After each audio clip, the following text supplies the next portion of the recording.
Good morning student, स्वागत है आपका एक फिर से एक नई वीडियो में।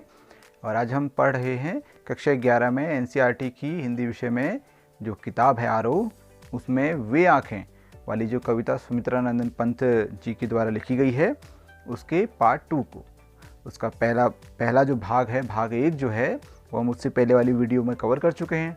और अब जो बचा हुआ शेष कविता है उसको हम इस भाग में पूरा करेंगे। तो चलिए आगे बढ़ते हैं। इससे पहले मैं आप लोगों से चाहूँगा कि हमारे साथ जुड़ने के लिए इस चैनल को आप सब्सक्राइब कर लीजिए, साथ ही साथ बेल आइकन को भी प्रेस कर लीजिए ताकि किसी भी वीडियो की नोटिफिकेशन सबसे पहले आपको मिल सके। इसी के साथ साथ इन वीडियोस को लाइक और शेयर करना बिल्कुल भी मत भूलिएगा। तो चलिए आगे बढ़ते हैं और जानते हैं वे आंखें वाली कविता के शेष भाग के अर्थ को। उजरी उसके सिवा किसे कब पास दुहाने आने देती। उजरी उसकी गाय का नाम है। उजरी का अर्थ होता है सफ़ेद।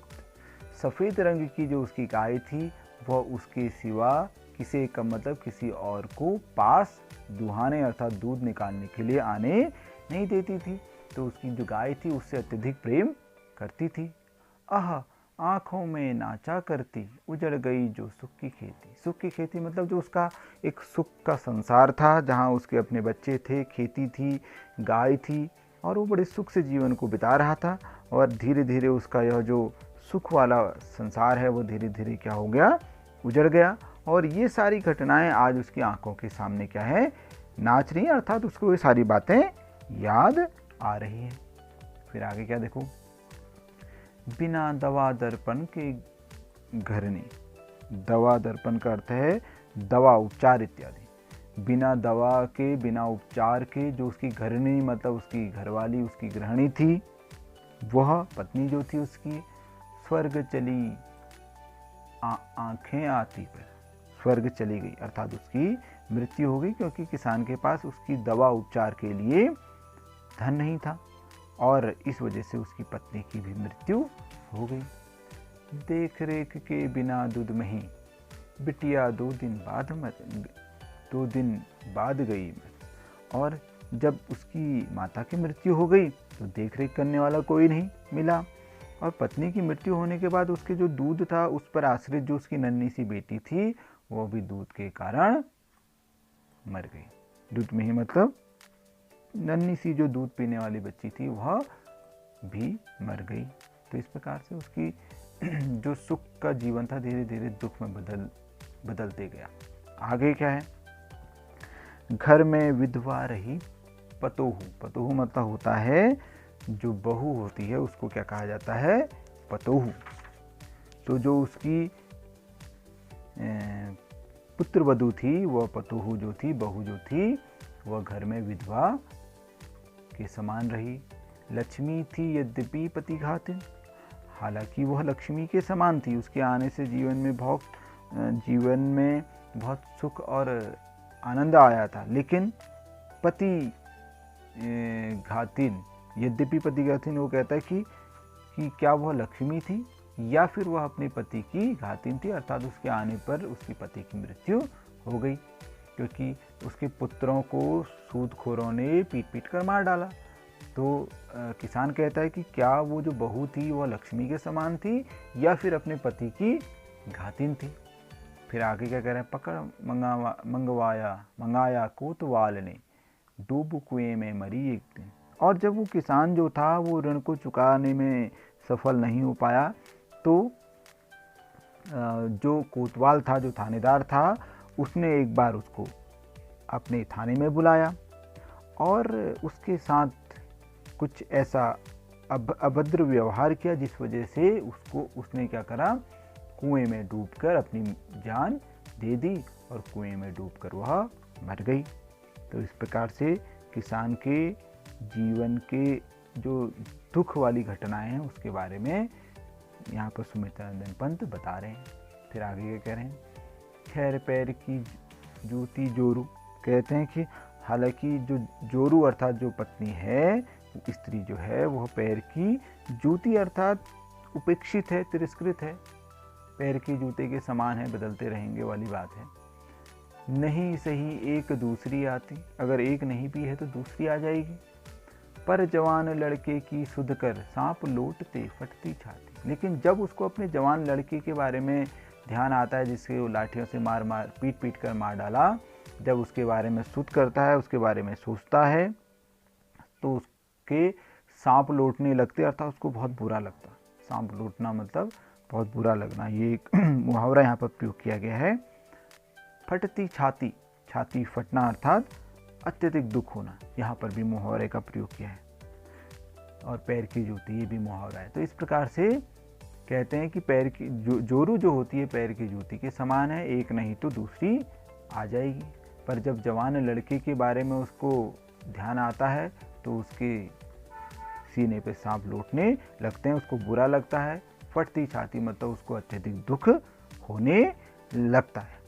आगे क्या लिखा है देखिए, और आगे लिखते हैं पिछले सुख की स्मृति आँखों में। स्मृति मतलब यादें। तो जो पिछला उसका सुखमय जीवन बीता था, उसकी जो स्मृति थी, उसकी जो यादें थी, वो उसकी आँखों में घूम रही है।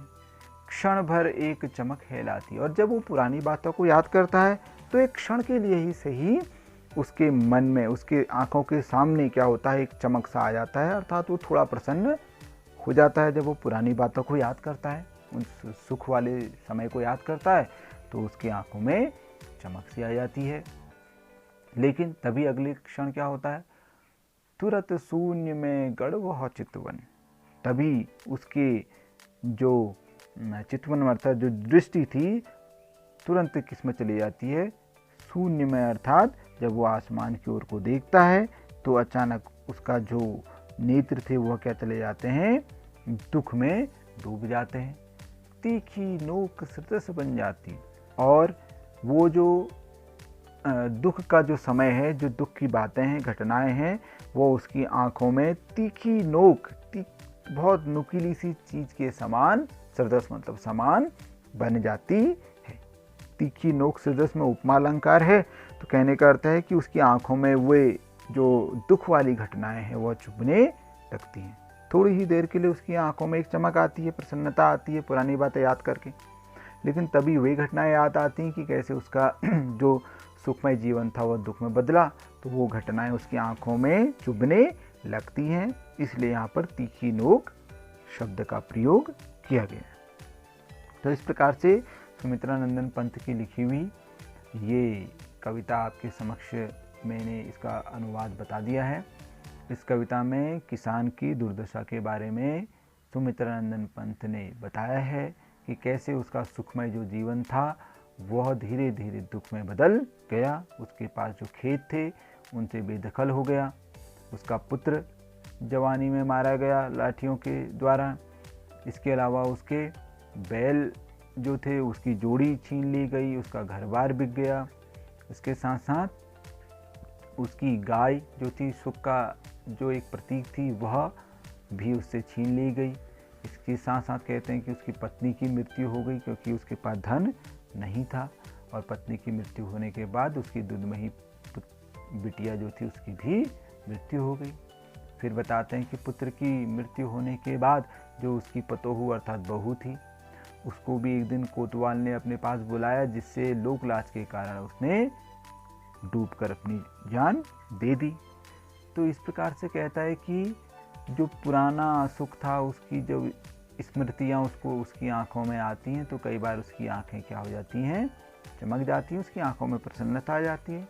लेकिन तभी जब दुख के समय को याद करता है तो उसकी जो दृष्टि है उस पर वो दुख का समय तीखी नोक के समान चुभने लगता है। तो इस प्रकार से इसका अर्थ हमने बना लिया। आपने क्या करना है, आपने इन वीडियोस को बार बार देखना है और अपने मन से इस अर्थ को बनाने का प्रयास करना है। यदि आप इसके अर्थ को समझ जाएंगे और आपको इस कविता के कई अंश याद होंगे, तब अगर आपके परीक्षाओं में इससे संबंधित पैराग्राफ पूछा जाएगा तो भी आप उसके प्रश्नों का उत्तर दे सकते हैं। यदि आपको कोई प्रश्न पूछ दिया जाता है वे आंखें पाठ से सुमित्रा नंदन पंत वाला, तो भी आप उसका अर्थ उत्तर बड़ी आसानी से दे सकते हैं। इसलिए इन वीडियोस को बार बार आपको देखना पड़ेगा। इन वीडियोस को हमने 2 हिस्सों में बनाया हुआ है, पार्ट ए और पार्ट बी, ताकि वीडियो लंबी ना हो। इसलिए आप इसको अच्छे से सीखिए। धन्यवाद।